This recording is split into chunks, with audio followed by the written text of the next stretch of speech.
Hi everyone, I hope you're doing well wherever you are in the world. So today I have some garden chores to do, and before I do that I thought I'd show you around the garden because some of the plants are really changing rapidly right now, and I think it's been about 3 or 4 days since the last video, but like I said, some of the plants, some of the hydrangeas are actually starting to change color. So let's just start over here with the quick fire. So here's my quick fire stander, and as you can see, there's a hint of pink on the blooms right now. The infertile petals are now starting to turn pink with these little pink spots on them.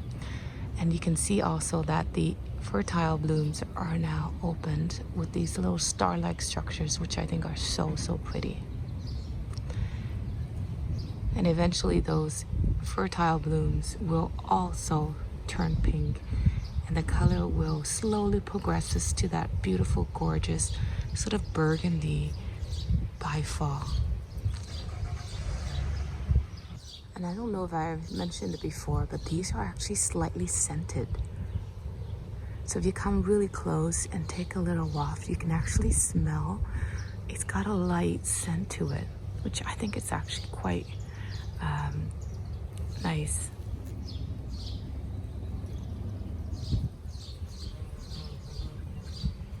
And here's my little lime hydrangea bush at the front of the house. Now you can see that the petal's on this hydrangea is a little bit behind the rest of the plants in the garden. And the panicles on this little lime, it's starting to look a little lime green, as you can see. I think it's gonna look gorgeous. Now notice that many of the leaves of the foliage on this little lime is being eaten by something. I don't know what it is, but at least it's leaving my panicles intact, right? So I think I'll let it be for now. But as you can see, something is feeding on the leaves.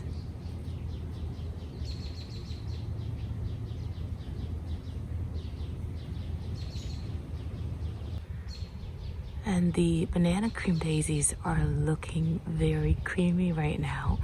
It used to look a little bit more yellow, but as you can see, it's starting to turn a bit more creamy white, which I think it's stunning.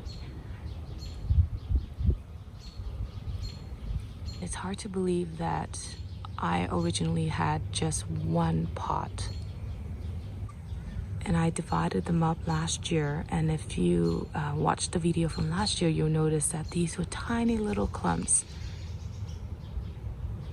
And each one of those tiny little pieces that I divided last year are now looking so full.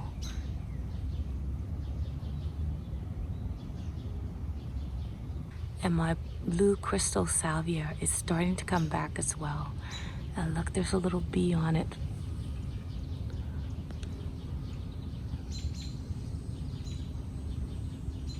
And usually when salvias come back, especially these blue crystal salvias, they don't come back as nice as the first flush.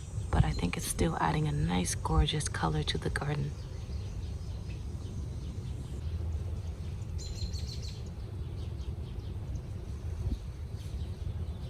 And here's a piece of the powwow echinacea or coneflower that I transplanted here in the spring from the back garden. It's a beautiful plant. And while we're here, I thought I'd show you the zinnia seeds that I sowed a few days ago. And some of the zinnia seeds have now started to show some of the true leaves. So in a few more days, when all of these have sort of grown a first or a second set of leaves, I will start to fertilize these along with the rest of my annuals. It's hard to believe that it's only been, I would say, 5 days, and the zinnia seeds have now almost all of them have been germinated. And this is way more than what I had anticipated. I didn't think I was going to get this many seeds, but I will have to do some thinning out later on to get them to bloom well. And here's one of the containers that I planted early in the spring, and I cannot believe it. I planted one of the white colobacra here, and then I planted a pink one on the other side. And look how much the container is filled out. I am just so amazed. And also remember, the creeping Jenny came back and sold winter in the container from last year, so I didn't have to do that. And this dwarf Alberta spruce, I think I spent about $4 or $6 on it last year. So I am so happy with just 2 plants, and this is how full they look. And the alyssum actually self-sowed from last year as well, so the seeds actually came back. And I think it's just a beautiful combination. And just to kind of show that you don't have to plant too many plants in one container, or you don't have to spend too much money in that, for that matter, to get a nice, gorgeous, full container. And same thing here in the other container as well. You can see how it's filling out really nicely. And here's how they look from afar with the 2 of them flanking the side of this entryway. And here's the tiny little vanilla strawberry hydrangea that I planted out here last fall. And look how big it has gotten right now. And I think it's gonna be a gorgeous plant here. And I think I'm gonna wait until the spring of next year to start training this into a 3-trunk or 3-stem tree.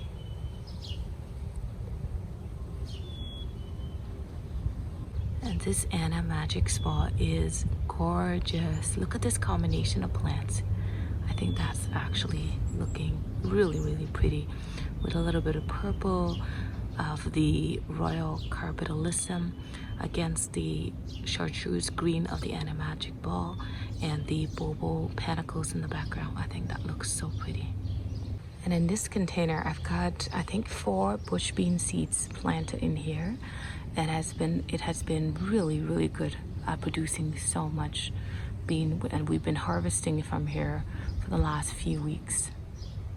Here at the front island, there was a little tiny stem of this oriental lily, and I don't remember ever planting it, but I think it's actually looking gorgeous right now. So I think I might end up adding another one to the other side of this iris so that it kind of balances out the space, right? So I'm gonna take you to the back now and show you what I'm gonna do next. So I'm in the back garden right now, and as you can see, everything is looking absolutely stunning. So here's an update of the boxwood that I moved recently from the garden into the container. As you can see, everything is looking lush and green. So if you're considering moving plants in the summer, you probably can do it as long as you find that you have at least a whole week or so of nice overcast and rainy weather, which we have been getting for the last 2 weeks. And that's probably the reason why these things are doing so well now. And here's one of the bulbul hydrangea standers that I created last year, and as you can see, it is looking beautiful. And I also used one of those stretchy ties to tie the sides so that I don't end up damaging the trunk. I think the blooms are just a really gorgeous color right now. And here's the baby vanilla strawberry plant that I got. I don't know if you remember, but last year in the fall, I accidentally found this tiny little thing on the side of the other vanilla strawberry that I had transplanted at the front garden. So I took it aside thinking I was going to give it away, but I ended up giving it a little home in this container here. And as you can see, it's looking like I may be able to turn this into a single stem tree, which it's hard to see right now because it's got all these perilla herbs in the base of the plant right now, but it did give me 3 blooms. But like I said, I'm going to turn this into a 1 stem tree later on in the season. And here you can see my little quick fire blooms are now more pink than what they were a few days ago. I would have to say that this is probably one of my favorite pink color on the quickfire panicles. And I'm actually loving this red elf coreopsis as well. And the red is not like a really bright red, but it's kind of a muted red, right? Which I think makes it really, really attractive to me. And as you can see, I need to deadhead some of the blooms there so it can start to rebloom next. And it's also attracting bee with the little quickfire blooms too. So pretty. So here's my Litchfield Angel Roses. Now, I don't know if I mentioned it before, but I decided this time that I don't feed it this second time around because I don't want it to start pushing out lots of blooms that will attract and feed the beetles. So I didn't do the second feeding this time. So as you can see how much damage the beetles do. Look at that. This was just since last night. Like, I didn't see this last night when I was out here, but this morning I came out. This is what it looks like. And I caught about, I think, 6 beetles on this branch this morning. Anyhow, so I was hoping that without the second feeding at the end of the first flush that they would not be producing this many new blooms and buds so that they don't end up attracting more beetles to the garden.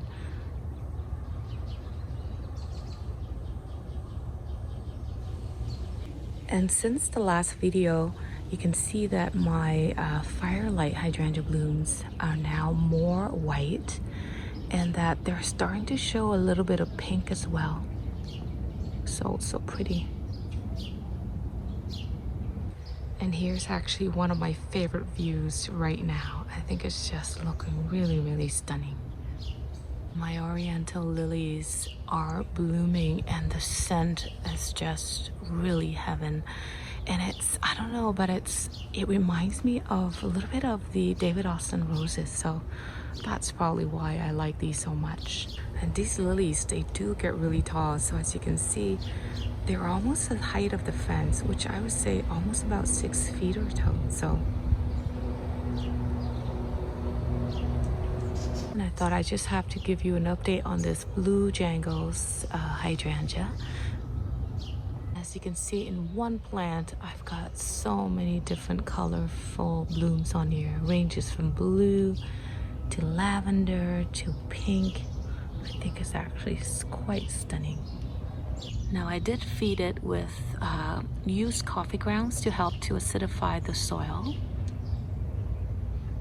And in addition to the used coffee ground, I also gave it a couple tablespoons of the garden sulfur.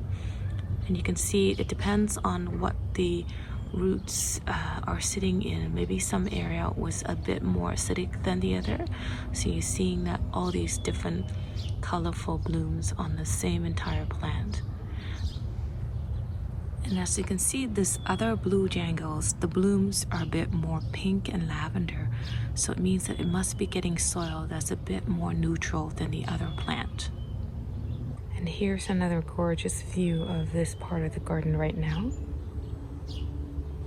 And I cannot get enough of this firelight hydrangea right now. I think it's looking absolutely stunning.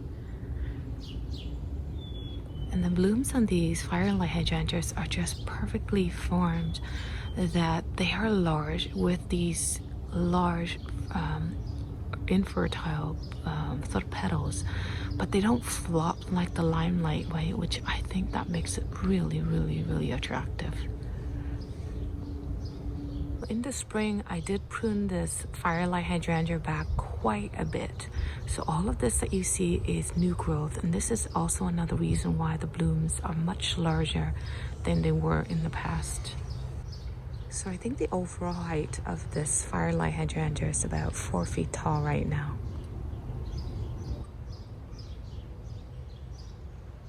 And with the lilies in the back, I think that looks really, really pretty. Look at these huge, incredible blooms. They are absolutely gorgeous. And And these bloom-struck hydrangea blooms are also gorgeous as well. I think of all the years that I have done gardening, this is probably the best year for macrophylla, because I don't think I've seen this many blooms on old wood from any of my macrophylla hydrangeas yet. So hopefully there'll be many, many more years like this so that we can all enjoy these beautiful, gorgeous blooms in July. And again, I'm talking about how well they bloom without winter protection, right? So if you want this type or this many blooms every year, it's probably best to protect them for the winter. And here my twist and shout is actually blooming quite nicely as well. And I like these blooms somewhat a little bit better than the original because they're sort of lace cap looking. I don't know about you, but I love lace cap blooms on hydrangeas. They've got that sort of, I don't know, that magical look about them. Really, really pretty. And as you can see, my Endless Summer original is all flopping all over the place. You can't even see some of the blooms anymore because they're actually flat against the ground. And here's my Firelight Tidbit that I just planted recently. And as you can see, look at this. It is starting to form blooms. I am so excited. I can't wait to see how these blooms supposed to look like. I think the website said it's supposed to be sort of like more like a bun shape. So I'm expecting something that's a bit more round. But anyhow, I am super excited. So here's my Limelight Standard tree on the east side of the back garden. So remember, this is north facing and this Limelight is on the east side. So it receives mostly morning sun as well as sort of midday sun. And amazingly, these panicles are somewhat ahead of the same tree that is on the west side of the garden. So just to say that hydrangeas do like a little bit more of the morning sun. I think with the sunlight glowing on it, it actually has a sort of a greenish glow effect on it, which I think is really pretty.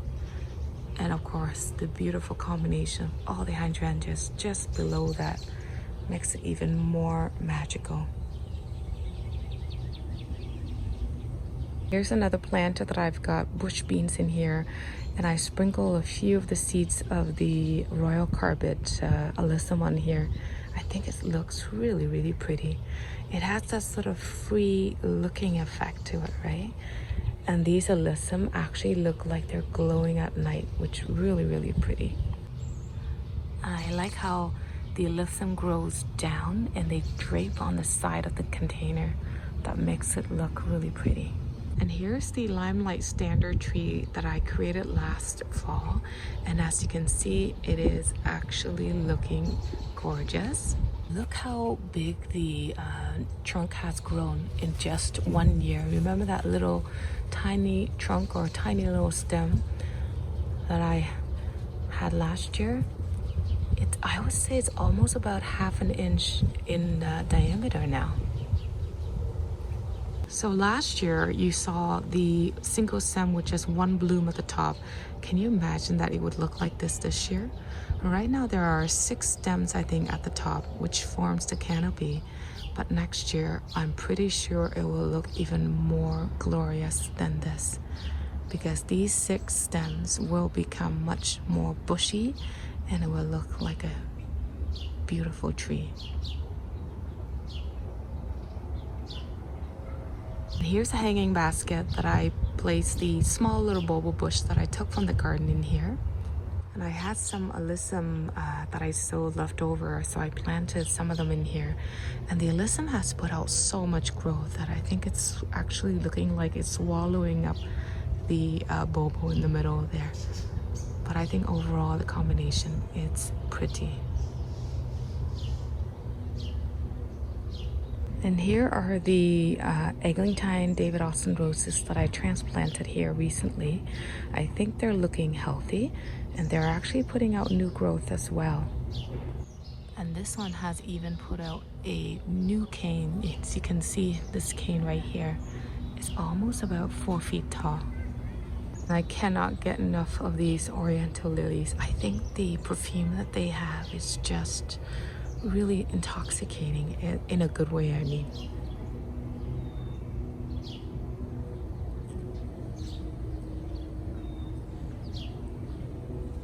My daughter and I went to Lowe's the other day, and the zinnia containers were on sale for $3.50, and we picked up a couple of these containers. And these are sort of about that bright, sort of velvety red that looks really, really pretty as well. And we kind of grouped this together on this outdoor dining table that we have in the back here, and I think that looks really, really pretty. These zinnias also attract butterflies as well. Really, really pretty. And I'm planning on saving these seeds so I can replant them next year. So here's the other container of zinnias. So this one is supposed to be more of an orange red. A little bit different than the other color of zinnias. So here's what I'm planning on doing today. So I'm planning on removing and deadheading the spent blooms on these daylilies. And I have a cat pajamas nepeta that I'm going to deadhead and let them come back up and bloom for me later on. And I actually have a few of these Maynite salvia that actually came from seed, because I don't remember planting this little piece, but it came back up, and I thought I will transplant this and put that in the location where I now have empty since moving and transplanting those eglantine roses. And I also have some of these cans of the rock cress seed that I sold back, I would say, weeks ago, and they're starting to go yellow, so I thought I'll put them in the ground now, and hopefully they will bloom this year. If not, I will enjoy their blooms in spring of next year. And while we were at Lowe's the other day, this was on sale for $3.50. It's a Hawaiian punch hibiscus, and it's a beautiful, gorgeous, supposed to be a white color bloom, but anyhow, it's an annual for us here, so it grows only 12 to 14 inches tall and wide. So I thought I will plant this in this container right now and perhaps try to winterize it later on in the season and bring it back out next spring, and hopefully that will work. But I think it's going to be a gorgeous plant. I love these summer tropical type of blooms. And while I'm at it, I thought I will deadhead some of the spent blooms on these astilbea as well.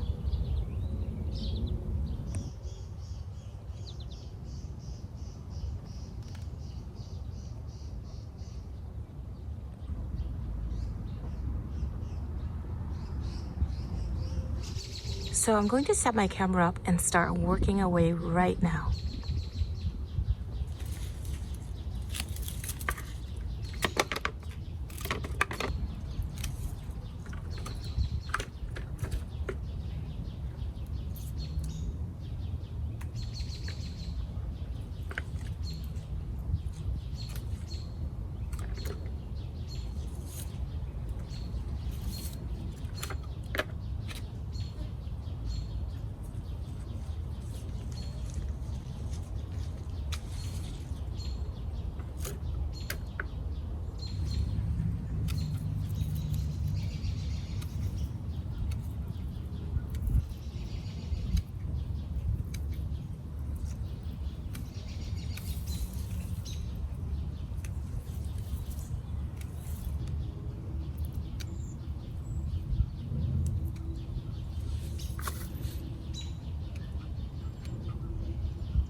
So here's a look of the happy return day lilies that I've pruned back. So these are reblooming. So by removing all of the spent flower blooms and stalk, they will begin to push out more flowers and you'll get a second flush in no time. And here's a look at the other group of 3 happy return day lilies on the east side of the garden. And just before we go, I thought I'd show you this Dakota burgundy penstemon that's got a little bit of mildew on it because of all this extra rain that we've been getting for the last couple weeks. So this mildew, if you have it on yours, you'll probably notice that it's probably looks worse than it really is. But I think the conditions should improve once we have more sun in the forecast. So here are the 2 salvia plants that I transplanted on the east and the west side of the garden. I think they are looking all right, but I will make sure that I keep a close eye on it and make sure that it gets plenty of the water in the next couple of weeks. So I've got 18 of the cans of rock cress planted all over the garden, so I cannot wait to see them spilling over the stone next spring when they start to bloom. But the only thing that I am kind of unsure about is the color of the mix. So it's supposed to be a red and purple mix. So I'm actually not sure what the colors are going to be. So I'm sort of excited and a little nervous. I'm sort of nervous because I am not quite sure how the color will blend in with the existing columbine as well as salvia that I have in the garden, right? So that makes me a little nervous, but I'm pretty sure it's gonna look awesome because, you know, when you're thinking about when these rock cress bloom, they bloom for us sometimes around April or May. So I think any color during that time of period, it's more than welcomed by me. Anyhow, so I want to say thank you so much for watching this video. I hope you have a wonderful day or night wherever you are in this world. Take care and I will see you in the next video.